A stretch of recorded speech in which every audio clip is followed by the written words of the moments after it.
Believe it or not, guys, I have a day job. I got a wine business, importing, marketing, or exporting, marketing.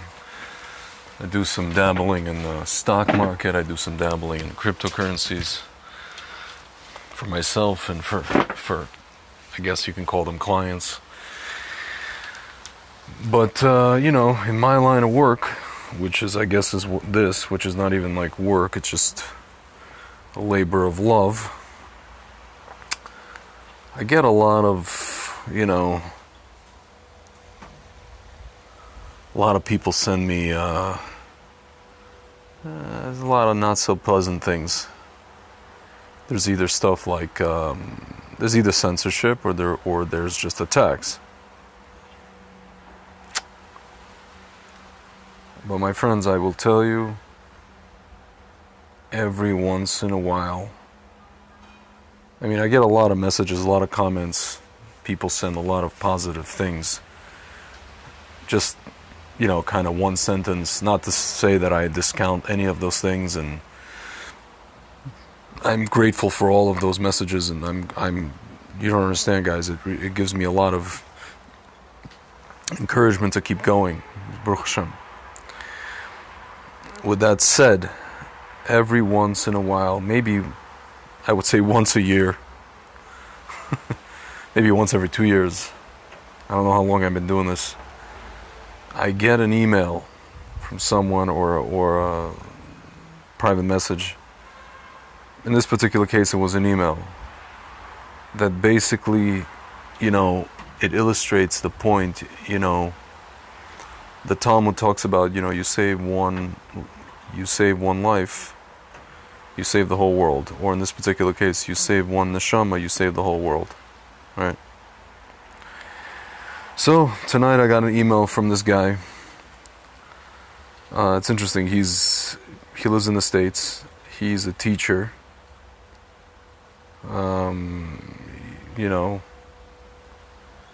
And it's funny, he actually grew up a couple of towns away from where I grew up. So we kind of speak the same language, sorta.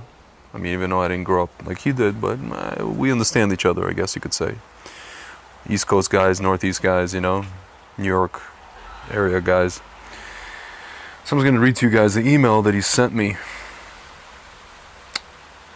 And I'm going to address it and I guess relate it to what I was talking about yesterday with the previous video. So here it goes. Hi, someone just sent me your most recent video on COVID and Mashiach, and it resonated with me so deeply.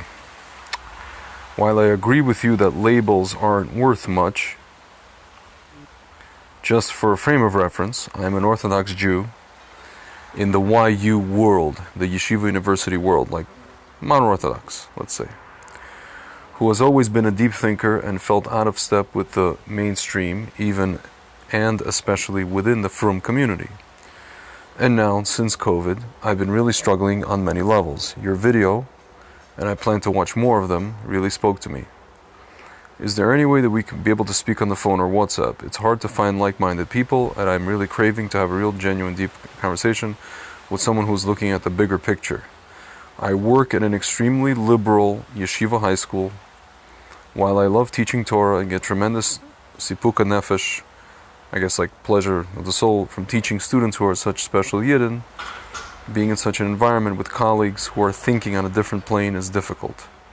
I am single and living with my family since the pandemic began, and they are all sold on the narrative and have CNN and MSNBC on every day. Even my friends who are more conservative don't really share my strong views on what's happening, and most of all, I find I am one of the few people in my circle who is truly aspiring towards Mashiach in the way that you described in your video. It's extremely isolating and difficult, and so it was such a comfort to watch your video. If you would be willing to speak, let me know. Thank you so much. I just wrote back to him, just in short. Apart from bringing me tremendous hizuk, your one email just canceled out all the censorship and nastiness I've experienced on all fronts. made it all worth it, etc., etc. Guys, this made me think back to what I spoke about yesterday, and I asked the question of a friend of mine who actually grew up here in Israel in the Old City, but he due to his line of work and education and teaching, when he was in the States, he found himself in these circles, in these yeshiva high schools, modern Orthodox, YU, whatever, Welt, as we call it in Yiddish. And and I hate to say it, but the current Prime Minister of Israel, Naftali Bennett, was a part of that, is a part of that Welt, sort of. And guys, I'm just asking the question, and I've been asking this question from the perspective of a person who didn't grow up religious, who came to all of this at the ripe old age of 31. I'm now 40, in case you guys have been wondering. And, I remember when I first moved back, I lived here, it was my first go-around living in Israel, and I moved back to the States in 2013, 2014. I remember I used to encounter people in that world, in that segment of the Orthodox world. And whenever I would bring up the whole Mashiach thing and the whole thing of just, anything to do with like Kabbalah, let's say, or Pneumius Torah, like, the inner part of the Torah, the Sod, the secrets, the anything that's beyond what you call Pshat, anything that's, anything and everything that really, that's what got me into doing any of this, that got me to completely change my life, turn it upside down. As I always like to say, I don't have to be here, right? I was 31 years old. Like, why? Why start keeping Shabbat? Why start doing any of this stuff? Why change my life if there's nothing, if there's nothing beneath the surface to tap into via the mitzvot, right? Via the actual doing of the mitzvot, you tapping into something deeper. No matter if you're a person who does, minyan 3 times a day or 1 time a day or never, and you daven by yourself, whatever it is, but like at the age of 31, if there's nothing there, and I get it, you don't do mitzvahs expecting a reward, but it's not about reward, it's about tapping in, right? It's about, the existence of something that's beyond, right? So like if that's not there, if you're telling me that that's not a thing, if you're telling me it's like mumbo jumbo, heebie-jeebie, then what am I doing? And on top of that, these people started telling me that, well, like, we don't really worry about this Mashiach stuff. We just live your life, aka just live your life of being a lawyer in Manhattan and going having season tickets to the Mets and living like an American with a kippah on top, and don't worry about that stuff. And occasionally we're going to go to, our 1 time a year to Israel, to the Hagim, and stay in, the Mila Hotel. My friends, I'm not here to judge anybody. That's the existence of these people. And I don't know if you noticed, COVID has put a kibosh on that. A lot of these people aren't citizens of Israel. They haven't been here a long time. Their little Hagim trips are over. Their little whatever is over. They can't just hop on a plane anymore. Maybe they have a first degree relative, whatever, they can visit them. But like, most people can't anymore, right? So now, it's forcing these people to even now reevaluate their relationship with Israel. I just went on the website of the school that this guy teaches at, the one that sent me the email, and they have a whole thing appreciating Israel. The hell does that even mean? Appreciating it, from far away. Like, it's an object. It's Cancun. It's Cancun with, I don't know, spiritual stuff, ornaments, right? That's how they treat it. I'm sorry. It's a place where you send your kids after high school for gap year, and then they come back and they work at Goldman Sachs. Not to say I'm poo-pooing on Goldman Sachs, but you know what I'm saying? Like, what are we doing? What are we doing? What's the goal? I asked my friend, I'm like, these people are, listen guys, I mean, like, it's the month of Elul, right? So I'm not one to talk. These people are, like, these people, by the way, they daven 3 times a day in a minyan, the men at least. They make sure. They're very machped on this stuff. They learn Daf Yomi, the page of the Talmud every day. But you come to them, I mean, like, they're reading the same brachot that I'm reading about Mashiach, about rebuilding the temple, about having a Sanhedrin, which would mean that we wouldn't have the democracy system that we have right now, which is, as Churchill called it, the worst thing but better than all the others. But it's still pretty bad. You know what I'm saying? Yeah, everyone is in the spiritual level. I get that. Yeah, listen, I get it. But like, it's just scary to me that people are just doing stuff and they're reading whatever they're reading. They're doing it in a minyan. They're reading the same things that I'm reading, and it's almost as if actualizing these things is not a reality for them. It's just not, it just became like this, first of all, besides rote thing. Even if Israel is somehow involved in the equation, again, it's a vacation spot. They forget that, like, let's, on a political level, we only recaptured this thing, 50 years ago? 50-something years ago? 1967? We almost lost it 6 years later. And then we almost lost it again. And then we had, like, bombings and attacks and this and that. Yeah, and some of these people even had relatives who were, like, in terrorist attacks and this and that. I get it. But, like, Pate Bernstein, you tell me no more, very frustrating. These are Orthodox people. These are Orthodox people. And, every once in a while, it's funny, I have another friend who grew up like this guy, the one that sent me the email. He grew up very similar. And I asked him, we were just talking about, like, his dating life, I guess. He's a little bit older than me, and I'm like, listen, man, like, so what happened with you? You grew up in, like, this place in the, also Bergen County, New Jersey, whatever, this kind of Orthodox Welt, mono-Orthodox. He's like, well, I found, he said, I went to live on the Upper West Side, and I found the Carlebach Shul, and I got spiritual. I'm like, what do you mean you got spiritual? He's like, what he's basically saying is that, like, whatever the life that he led before that, as a modern Orthodox person in the modern Orthodox world of northeastern, United States, was lacking in spirituality.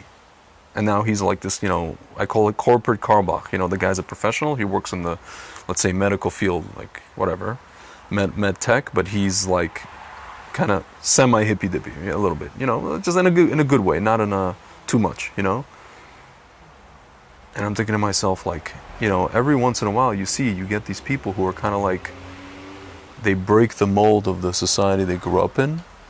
And I think to myself, like, what is going on? What is going on in these segments of the Orthodox Jewish community? And then I think by extension, then you have, like, we have the Prime Minister of Israel, who was also part of that community. And again, supposedly he knows a lot of the Torah. Supposedly this guy davens more than I do, meaning in terms of, like, minyanim. You see he posts stuff on his wall, morning prayer, shachrit, he's in a minyan. But, like, I don't know, like, is he, he's going around, and the same token, talking about, we have to get back to normal life. Let's take this thing, so we can get back to normal life. As if the life we had before all of this was normal. The decadence, the narcissism, which has only increased now that we're home, on social media, as if the life that we had before was normal. My friends, the same people that are talking about the misinformation and disinformation about all this stuff, you know, for some reason, you know, yeah, they are up in arms about the lies that are being perpetuated about Israel, but they're not emailing all these social media mavens and whoever saying, oh, can you please censor this as, you know, and they're not censoring it either as misinformation. How many deaths were caused by misinformation about Jews in Israel? Both deaths in America, North America, and Europe, and in Israel. I can only imagine. Guys, I hate to say this, probably much more than from somebody deciding not to take a substance because they found out some information that's contrary to a narrative of the media during this disease, this pandemic, okay? Guaranteed. So, like, is anybody canceling? Is anybody censoring over there? No.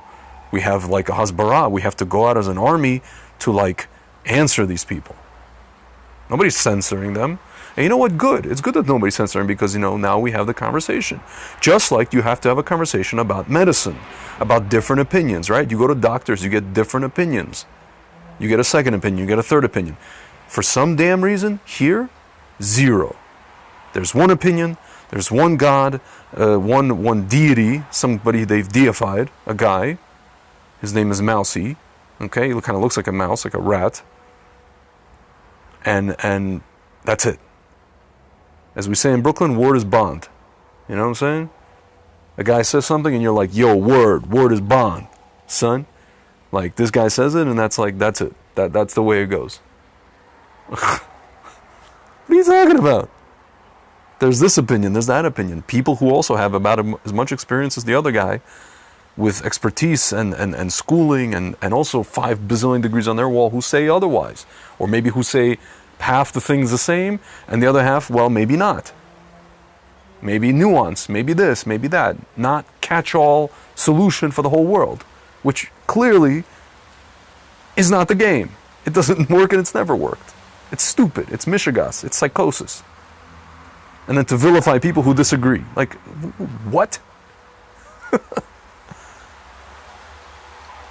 You know what I'm saying, guys? I mean, it's just, I don't know. But I digress. It's amazing. Life was never normal, yeah? Golda Israel Ruven. I hope I'm pronouncing your name correctly.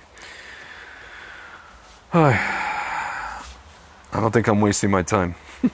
Judging by this email that I just got, if I save one life, I don't think I'm wasting my time, Bate Bernstein. I happen to disagree. I hope you don't mind me disagreeing with you. I don't think I'm wasting my time, but I just find it incredible. You know, a friend of mine told me today, she's like, can you talk about the Erev Rav? I don't know, maybe I'll do it in a different video, but, you know, Rabbi Alona Nava made a whole 10-part series on Vimeo because he can't even post it on YouTube, he's not even talking about, like, medical, let's say, stuff. He's talking about just all the corporations and all these, you know, follow the money, so to speak, and all these groups that, like you see in the media, like, they're all connected, right?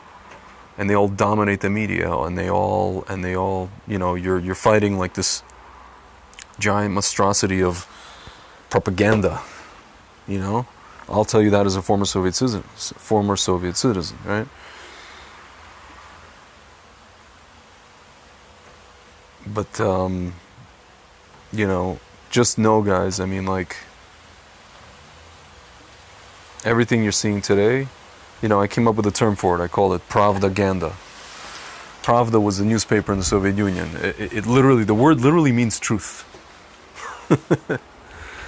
And whatever they were selling was anything but. You know, that's why when I see, you know, anytime somebody posts fact check, my friends, somebody's funding these websites. Somebody is funding these websites, okay? They have to push a narrative. They must.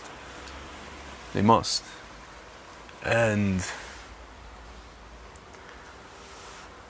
What's incredible to me is that there are Jews who supposedly, I don't know what they believe. I don't know if they believe in Mashiach. I don't know if they care. I don't know. Some of them say they don't even believe in Mashiach. Some of them say there's not even a source or direct source.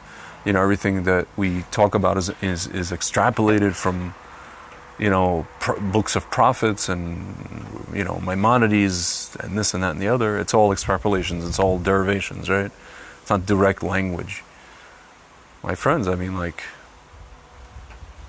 that's what I was talking about yesterday. What percentage of the Orthodox, of the Shomer Shabbat world really is thinking about these things and like really pining for these things? Again, they're trying to get back to normal life. My friend Golda said it was not normal before this, and it wasn't.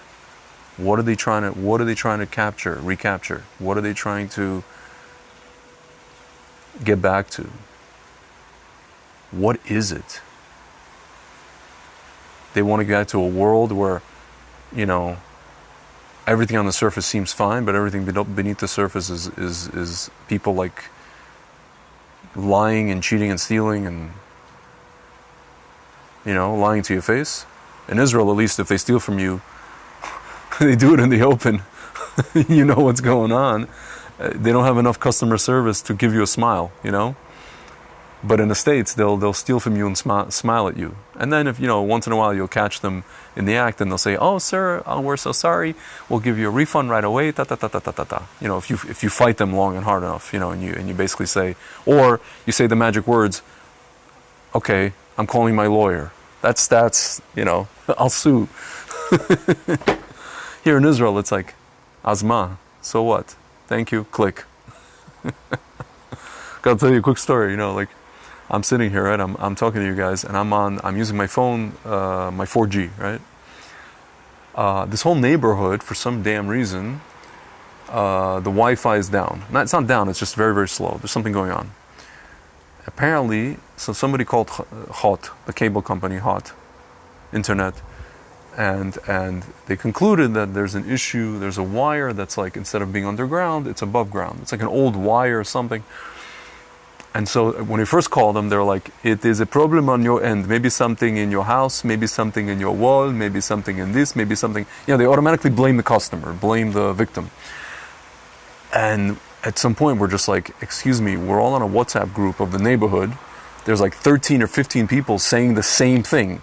I literally just went on my Wi-Fi to look for different Wi-Fi connections, and I literally see somebody, like one of my neighbors, using their own hotspotting their own phone, right? And I had to hotspot my phone. So like, my friends here, they'll just be like, no, the problem is you, and then like, just hang up on you. Eventually, they'll just hang up. They put you there, like, okay, I transfer you to manager, and then like, you know, you're waiting, and then click, hung up, gone. You know, and you were sitting there for 30 minutes, an hour. Right? So here, they're just kind of like, screw you over and just, that's it. That's all you get. At least they're not like, pretending with a smile, you know. In America, it's like, oh, so sorry, sir. We didn't this, yeah. So we'll send you a refund for that, or, you know, we'll credit for future whatever. You know, if they can't give you money, they'll give you credit or some voucher or, you know, gift card or something. But, you know, they'll do it with a smile. They'll screw you with a smile. You know, but my friends, that's the world that these people want to go back to. They want to go back to that world. And I don't understand why. There's a bunch of us. Very, you know, we're a small amount of people compared to the entire world. Maybe if you add the non-Jews who are awake as well, who are looking for a perfect world, utopia, whatever, who are seeking it in weird places like, you know, communism and other ideologies, but there's very few of us, and we're just like wondering, we're looking around the world, and we're just like, you don't want to progress to the next level, you don't want this to change, you don't want us to elevate, you don't want us to transcend and not go back to the garbage that we lived in before. When I say garbage, I mean spiritual doldrums. You don't want to? Really? And especially you from Jews, you're reading the same brachot that I'm reading about Davidic reign and Yerushalayim and the Sanhedrin and you're reading Aleinu to remove the detestable idolatry. I'm just using the English Art School translation. To remove Avodah Zarah. Like, I just don't know. I really just don't know. To set up, again, like, I don't know. What are you guys reading for? And then right after you're reading it, you're going back to your kosher restaurants in Teaneck and in Manhattan and Passaic and great kosher restaurant foodies. 5,000 people. My friends. Obsession by Calvin Klein. At the risk of sounding like our poor, cardboard president whispering to you, you guys, I mean, is your entire life about kosher restaurants? Let's try to get our friend Paul. They've been banning, let's see if this can work out. No answer from like guest. I'm telling you guys, they don't want me and my friend Paul to speak, but it doesn't matter. Trust me, if they did this to me in New Zealand, they will know about it. Oh, about the cable stuff. Yeah, listen, guys, welcome to Israel. Baruch Hashem. Yeah, they go with the flow. Listen, but it's just like, again, it really took me for a loop at that time. But then I realized what's going on after a few years. I realized what's going on. By the way, guys, it's not just within the modern Orthodox community. There's a lot of the same story with some of the Hasidic people, some of the other people. Again, I'm saying these things not to sit around and like bash people. I'm saying it to like, I really want to wake people up. What is it? Every Jew is another Jew's guarantor.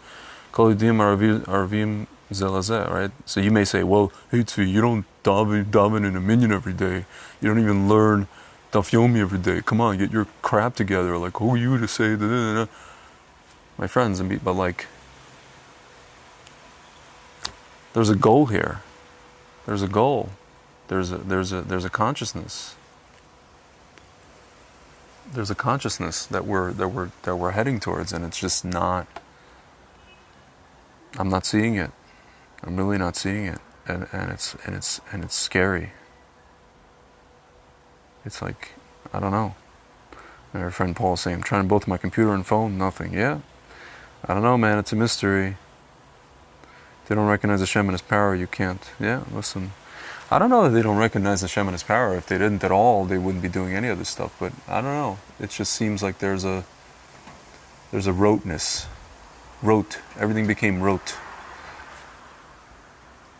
Again, you can call me a cute little naive little Baal Tshuva. I came to all this when I was 31 years old. Actually came a little bit earlier, but I fully started, just kind of keeping everything when I was 31. Really started learning when I was like 28, 27. It took me a while to like fully, just kind of be like, all right, I'm ready to change my life and flip things upside down, whatever it is. But at some point I felt like a friar. I felt like a sucker. I was like, well, these guys are doing this, and what the hell am I doing? Again, I didn't have to be here. Like I always say, I don't have to be here, but, But I'll tell you guys, as a person who used to be a big club head, used to go to clubs in New York and all this kind of stuff and travel the world, I'll tell you guys, whatever we had before this pandemic was not normal. It's what you've been convinced by society and by the media and by Hollywood and by social media and by corporations that is normal. By the Erev Rav, just a little, to throw in a little bit of that thing that people wanted me to talk about. They've convinced you that it's normal. They've pulled the world over your eyes, Neo, but it wasn't normal. Yes, COVID it is a blessing in disguise. It is a blessing, my friends.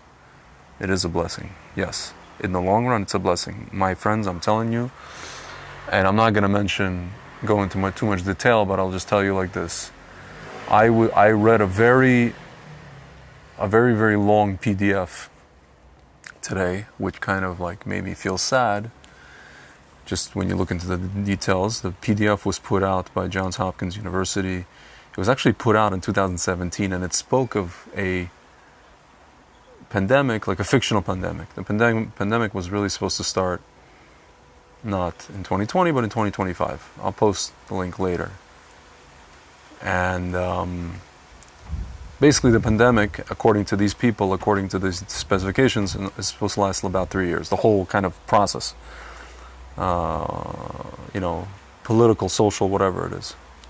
So right now we're in the kind of halfway point, I guess you could say. So if it started in 2020, technically it's supposed to end in 2023. My friends, I really hope that we can shorten this. And when we come out of it, we're going to be a completely different, what I call spiritual species. Yeah, my friend's saying, Michael Brenner, Afghanistan's veil withdrawal has revealed some of the veil for many people. Yeah, listen, I mean, like, people are realizing that this whole thing is shvach.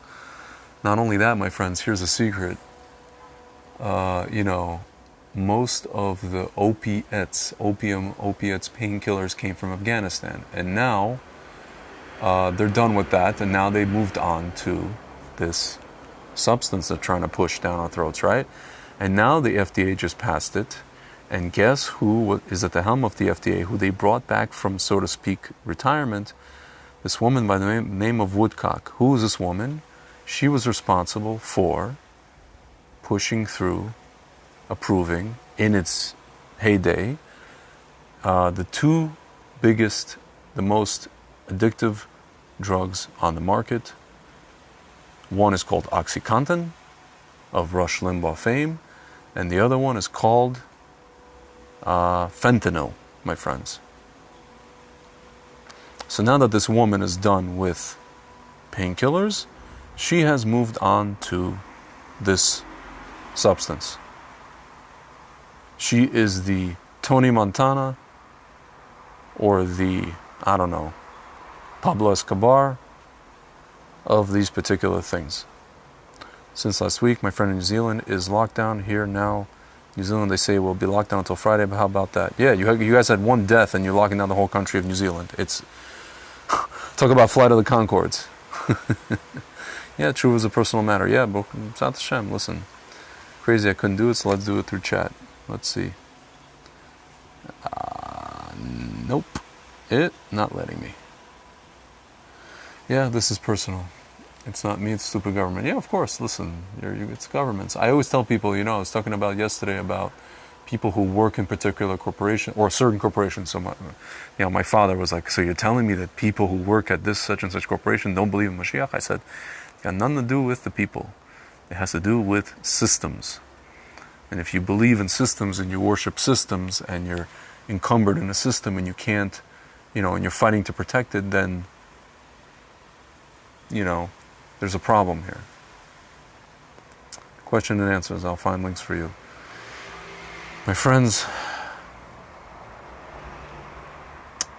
I really hope that very soon, if not this week, maybe next week,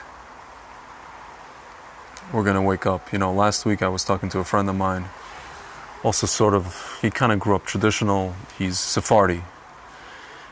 Let's just say he's a very tapped in person, spiritually tapped in, more than most of us, He tells me sometimes he has these kind of dreams that are very, very clairvoyant, and he had dreams about stuff like, let's say, at a certain point, and then 3 or 4 years later, 5 years later, it actually happens. Basically, more or less to what the dream described. It's kind of crazy. He doesn't tell anybody about it, but one of those nights last week, I was kind of like, I just passed out at like midnight, and then I woke up at like 3 a.m. here, and then he's in New York, it's like 8 o'clock, so we're just talking about all this stuff, and he tells me, Tzvi, he's like, and I brought up the whole thing of like Shemitah year and things being revealed, and he told me, Tzvi, a lot of stuff is going to be decided on Yom Kippur. I'm like, well, yeah, it's Yom Kippur. It's, when the stuff is sealed. He's like, no, you don't understand. I'm not talking about the regular run-of-the-mill, Yom Kippur, whatever. He's like, a lot of stuff is going to be decided on Yom Kippur. A lot of stuff is going to be decided on Yom Kippur. So, Zat Hashem, I try to hold out hope, but, it's one of those things you tell people and then it doesn't happen and then people lose faith, and I have like this internal battle now, between like waiting for something to happen and then if it doesn't happen, it's going to be a total letdown, and then, I don't know. When you understand that Hashem has control of the world, good and bad, they will understand, yeah, listen, it's... Ultimately today I just realized that, only Hashem is going to make people see it. You can kind of do your part, but the only thing you can really do, again, it's based on this guy's email who emailed me, that like, the only thing I can really do is just to let the people who are already awake and kind of feel alone, to let them know that they're not alone. That's basically it. The only thing we can do is just contact other, ironically, as George Bush used to say, 1,000 points of light, right? So if we're like 1,000 points or 1,000,000 points of light, the only thing we can really do is just let the other, what we call in Russian svetlichok, the little, those little bugs with the lights, whatever. You guys know what I'm talking about. Their asses light up and they fly around, to let the other bug with the light know that we exist. All the other bugs that are existing around the world, to let them know that they're not alone. Because the guy told me, he's like, I'm in this community and I'm with my family, and they're on IV with CNN, NBC, and like, injecting themselves intravenously with this stupid, media-induced coma, and I feel alone, right? I feel alone in my community. I feel alone in my family. You're like a breath of fresh air. But there's a lot of us. We're just all over the place. Some of us are in America. Some of us are in, I don't know, different points in America. Some of us are in Israel. Many of us are in Israel. Some of us are in Australia, Russia, Ukraine, I don't know, France. So we just have to be mehazik each other. But apart from that, guys, everything else is really Hashem's job. That's what I realized. It's not our job to fight a sea of really nasty people on social media. It's like a horde. It's like this barrage of people just coming at you and saying that you're a leper and you're the disease, you're the problem, you're the this, you're the that, you're the refuser. It's like you can't fight everybody. You can't fight everybody. It's impossible. It's physically, just like if you find yourself defending Israel on social media, you're fighting billions of like Muslims or Islamists or fundamentalists, and then you're fighting billions of anti-Semites. You're literally like, sometimes you feel like you're one person against a billion people. Good luck. You might as well just take your computer and smash it to pieces. Like, there's no point, right? Just let Hashem do it. Let Hashem fight the wars, So, anyway, guys, I've ranted a lot about a lot of things, but the main point is that we just have to strengthen each other. And sometimes you find in your own family.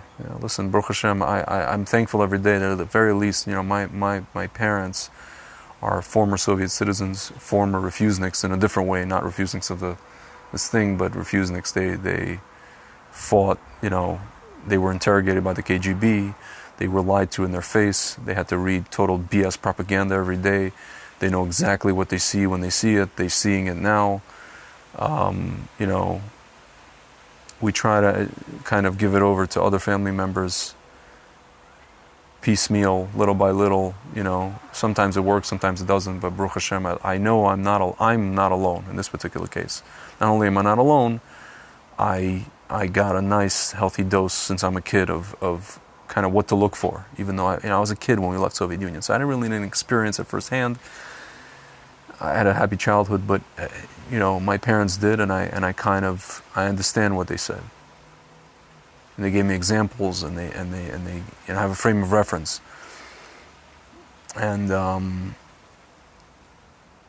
now I see it all over, and I see what they're talking about, and they see it, even though despite the fact that they took the shots themselves, right? Because they're older, whatever it is, but they made the choice to do it, right? just because whatever, you got to do it, you got to try, you got to see what happens, whatever, who knows, but they see exactly what's going on, you know. My father will tell you it's exactly what's going on.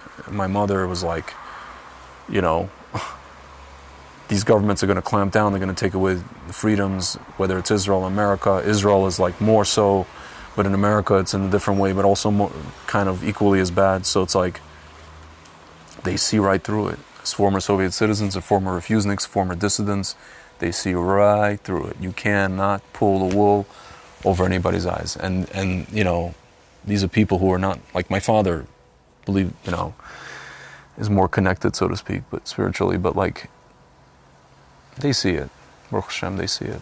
But you know what's sad, and there's a lot of people like us who came at the same time as we did, they have already been intravenously numbed and dumbed down by the same CNBC and MSNBC and CNN, and also CNBC, and they have just been, and they've just forgotten. They've just forgotten where they came from, and they've forgotten what it is, and they just thought, okay, America is America. It can never happen again. It can never happen in America. It can't happen all over the world. It can never happen anywhere, anytime, any place, and it's happening. And they've tuned it out, you know. See no evil, hear no evil, like the monkeys, the little statues, you know. They can't see it. They have CNN on loop, you know, like at the airport, you know, just on loop. Stuff is playing on loop. MSNBC, whatever, even Fox News. It's just a steady diet of this like propaganda. Like there's no independent thinking. There's no independent research. There's no nuance. There's no abstract thought. There's nothing. There's no connecting the dots. There's absolutely zilch. These are former Soviet citizens, experienced the same thing as my parents did, but I don't know. I just don't know, guys. And you know, the same, and on top of that, there are people who are part of that community that I spoke about who fought in the you know, for Soviet citizens. They fought in the Let My People Go movement, right? And they don't understand what it is that they were fighting for us to be let go from. That is happening, the same thing is happening in the States, and we're telling them to their face, what you fought for us to be like released from is the same crap that's happening in America. We're telling to your face, and you are not listening to us. Schmucks. Dinner for schmucks. I mean, you can't tell people unless they've experienced themselves. Unless a person goes to North Korea and eats dog feces from the ground, he doesn't understand what's coming to him. He doesn't understand. Who knows, like you said, Michael Brenner, maybe this Taliban thing, maybe this Afghanistan thing will wake some people up to at least who's in charge over here and what their, I don't know, agenda is, what they're doing or not doing, or on purpose, by, I don't know, incompetence, deliberate, I don't know, on purpose, whatever it is. But like, for now, my friends, it's just, I don't know. Don't know what to say. We hope that the truth comes out. We hope that my friend Dov Bar-Leib, who wrote about the Shemitah year and all the MS, all the sevenfold MS will come out. I'm telling you guys that that's really our only hope right now. That the truth, like the light and the truth, will just overwhelm everybody, and it will, you know, cancel out the past 6 years of absolute BS that we've heard from propaganda and all of these people and all of these corporations and all of these, you know, politicians, whether it's America or Israel or wherever. You know, these entities, UN, Shmuel, whatever, World Economic Forum. That's really our only. Hashem has to do it. I don't know, guys. Hashem's got to do it. We can't do it. We can't deal with this barrage and this sea of. It's like Gehenna, you know. Guys, go on Twitter. You'll see. It's like an entrance to Gehenna. It's literally like a digital Gehenna. That's what I call it. I read a post from somebody on Twitter. The guy said, his description. He goes, "I was here a few years ago. I canceled my account. Because it was a cesspool, and then my friends convinced me to come back on. I came back on, and now I realize it's even more of a cesspool than when I left." It's a cesspool. This Twitter, I don't know if you guys go on Twitter. It's a toxic environment. It's like, it's just, I don't know. I think half the people are like drones or bots or paid. I don't know what they are. Trolls, agents. I don't know. You talk to them and they're just like. Anyway, guys. Enough out of me. Only Hashem can do it ultimately, and we just have to, you know, do our thing, live our life. The hell with battling people on social media. The hell with all this stuff. Really, can only strengthen the friends that are like-minded. That's basically it. Who feel alone, and so that they don't feel alone. Because at the end of the day, that's what they want. They want us to feel alone. But when we're not alone, when we're united and we understand that there's other people, and that strengthens us. And that's basically it, guys. Zat Hashem. All right. Talk to you soon.